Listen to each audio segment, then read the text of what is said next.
آج کی رات کی فضیلت یہ ہے کہ انا انزلناہ فی لیلۃ القدر۔ اللہ فرماتے ہیں ہم نے قرآن مجید کو لیلۃ القدر میں نازل فرمایا ہے۔ قرآن مجید کی یاد دلاتی ہے آج کی یہ خوبصورت رات۔ ہمیں قرآن مجید سے جڑنا ہے، قرآن مجید کو سمجھنا ہے، قرآن مجید کے ساتھ اپنے تعلق کو مضبوط کرنا ہے، قرآن مجید کی تعلیمات سے آگاہی حاصل کرنی ہے۔ کوئی مشکل کام نہیں ہے، کوئی مشکل کام نہیں۔ کمپیوٹر سیکھنے والے نوجوان، بایو فزکس کیمسٹری پڑھنے والے بچے، کوئی ان کے لیے مشکل نہیں ہے۔ اگر تھوڑی توجہ کریں گے تو انشاءاللہ قرآن مجید کو سمجھنے لگیں گے۔ اللہ کے فضل سے اردو میں تفاسیر ہیں، تراجم ہیں، ہمارے بزرگوں نے محنتیں کی ہیں۔ آپ تھوڑا وقت اس طرف لگائیں، تھوڑی توجہ کریں، قرآن مجید کی معنویت کے ساتھ اپنی طبیعت کو آپ جوڑیں، آپ تسلی محسوس کریں گے زندگی میں۔ اور قرآن مجید کے ہمارے ذمے حقوق ہیں، 5 حقوق عرض کرتا ہوں صرف۔ سب سے پہلا قرآن مجید کا حق ہے قرآن پاک پہ ایمان لایا جائے، اور ایمان ظاہر اور باطن سے لایا جائے کہ جو قرآن مجید فرماتا ہے حق اور سچ ہی فرماتے ہیں۔ اگر قرآن مجید نے سود کو حرام قرار دیا ہے تو بہرحال سود اس کا کوئی بھی نام رکھا جائے، اس کا نام منافع رکھ لیا جائے، اس کا نام کچھ رکھ لیا جائے، لیکن اگر قرآن مجید نے حرام کہا ہے تو بہرحال پھر وہ قرآن مجید پر ایمان لایا جائے پورے طور پر۔ جس چیز کو قرآن مجید نے غلط کہا ہے وہ بہرحال غلط ہے، دل و جان سے مان لی، اس پہ تعویلیں نہ کی جائیں، تشریحات نہ کی جائیں، جان چھڑانے کے لیے بہانے بازی نہ کی جائے۔ دوسرا حق قرآن مجید کا یہ ہے کہ قرآن مجید کو سیکھا جائے، اس کی تلاوت کو سیکھا جائے، اس کے تلفظ کو سیکھا جائے، اس کے مفاہیم سے آگاہی حاصل کی جائے۔ یہ حق ہے قرآن پاک کا۔ آج کل نا 2 4 5 10 لفظ جو آدمی انگلش کے بول لیتا ہے، لوگ کہتے ہیں پڑھا لکھا ہے، حالانکہ انگلش علم کا نام نہیں، زبان ہے۔ زبان اور ہوتی ہے اور علم، اردو ایک زبان ہے۔ مجھے بتائیے، اردو صرف جس کو اردو بولنی آتی ہو عالم ہے؟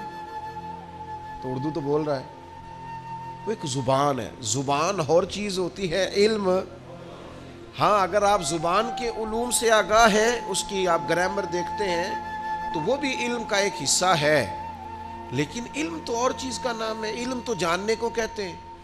آپ جاننے لگ جائیں، پہچاننے لگ جائیں، سمجھنے لگ جائیں چیزوں کو تو آپ عالم ہیں۔ تو قرآن مجید کو سمجھیں، اس پر غور کریں۔ جگہ جگہ قرآن مجید کہتا ہے اس پر تدبر کرو، اس پر تفکر کرو، اس پر غور کرو، اس کو سمجھو۔ قرآن مجید کے ساتھ اپنی وابستگی کو پیدا کریں، کوئی مشکل کام نہیں ہے۔ ایک رکوع قرآن مجید کا اگر روزانہ آپ ترجمے سے دیکھیں تو جہاں کوئی سوال کھڑا ہو آپ کسی عالم سے دریافت کر لیں، جو بات سمجھ میں نہ آئے کسی سے پوچھ لیں، اور میرا خیال ہے اگر آپ پوچھنا شروع کریں گے نا انشاءاللہ تعالی تو ہو سکتا ہے کچھ علماء بھی تیاری شروع کر دیں، صبح کے درس میں تلاوت قرآن مجید اور اس کا ترجمہ شروع ہو جائے۔ تیسرا قرآن مجید کا حق یہ ہے ہمارے ذمے کہ جب ہم اس پر ایمان لیں، اس کو سیکھ لیں تو پھر اس پر عمل کریں۔ صحابہ عمل کرتے تھے۔ حضرت انس بن مالک رضی اللہ تعالیٰ عنہ ارشاد فرماتے ہیں جب بھی کوئی نئی آیت آتی صحابہ ایک دوسرے سے پوچھتے آج کون سی آیت آئی، اور اس پر عمل کرتے۔ لن تنالوا البر حتى تنفقوا مما تحبون، تم بھلائی کو نہیں پہنچ سکتے جب تک اپنی پیاری چیز راہ خدا میں خرچ نہ کرو۔ جب یہ آیت کریمہ نازل ہوئی تو حضرت عبداللہ ابن عمر آ کے حاضر بارگاہ ہوئے، عرض کی یا رسول اللہ مجھے گھوڑا اپنے مال میں سب سے پیارا ہے، لہٰذا یہ قبول کر لیں، اللہ کی راہ میں دینا ہے۔ حضرت ابو ذر غفاری رضی اللہ تعالیٰ عنہ نے اپنے غلام سے فوراً کہا جو بہترین اونٹ ہے نا سواری کے لیے وہ دینا اللہ کے راستے میں، سب سے بہترین۔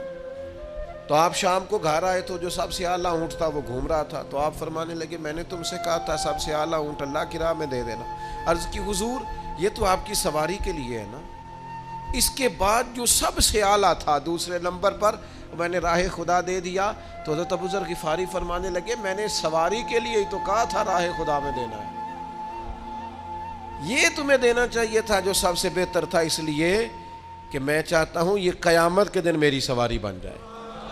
قرآن مجید آیا ہے بہترین چیز خرچ کرو، تو انہوں نے بہترین خرچ کرنا شروع کر دی، وہ عمل کرتے۔ ہم نے قرآن مجید رکھا ہوا ہے معاذ اللہ قبروں پر پڑھنے کے لیے، ختموں پر پڑھنے کے لیے، اصال ثواب کی مجلسوں میں پڑھو، 25 قرآن مجید، 150 قرآن مجید، 2000 قرآن، یہ جس نے 2000 بار قرآن مجید اکٹھا کیا ہے اس سے پوچھو اس نے ایک آیت کا بھی ترجمہ کیا ہے؟ مجھ سے ناراض نہ ہونا، میں اصال ثواب کا قائل ہوں، خود ختم دلاتا ہوں، پر دل پہ ہاتھ رکھ کے بتاؤ قرآن مجید صرف ختم پڑھنے کے لیے آیا ہے؟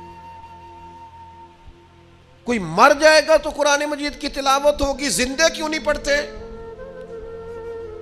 قبروں پر قرآن مجید پڑھنے والی قوم بتائے کچہریوں میں قرآن کیوں نہیں پڑھا جاتا؟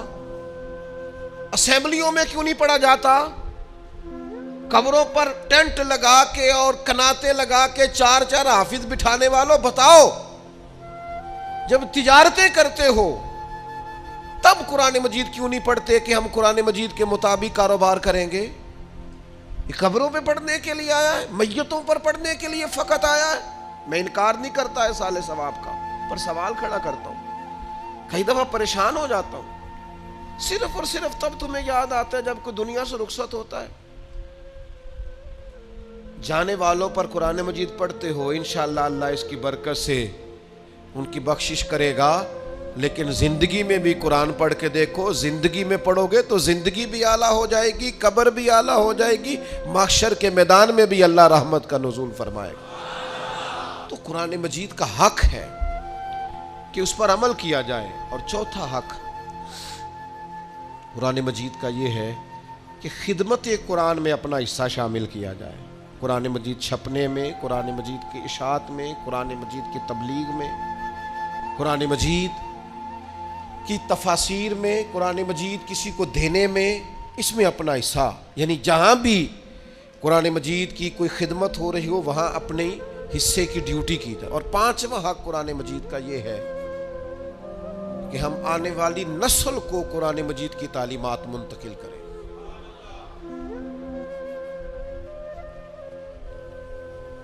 سچ بتانا، دل پہ ہاتھ رکھ کے،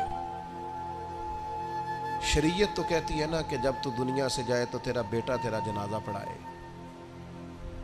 کیوں؟ اس لیے کہ جتنا مرضی بڑا مولوی بھی لائے گا نا تو جنازہ پڑھانے کے لیے، لیکن جس ذوق اور درد سے تیرے جانے کے بعد تیرا بیٹا دعا مانگے گا دوسرا کوئی نہیں مانگ سکتا۔ سچ بتا، دل تو کرتا ہے نا کہ پتر پڑھائے اور وہ کھڑا ہو اور وہ دعائیں مانگے، دل بھی کرتا ہے، شوق بھی پیدا ہوتا ہے، چاہت بھی ہے، پر اسے یہاں کھڑا کرنے کے لیے کوئی محنت بھی کی ہے کہ نہیں؟ کوئی توجہ بھی؟ میں نہیں مانتا آپ مجھے کہیں کہ وہ قاری صاحب لوگ آئے تھے انہوں نے محنت ہی نہیں کرائی، نہیں، میں نہیں مانتا آپ کی بات، میں نہیں مانتا۔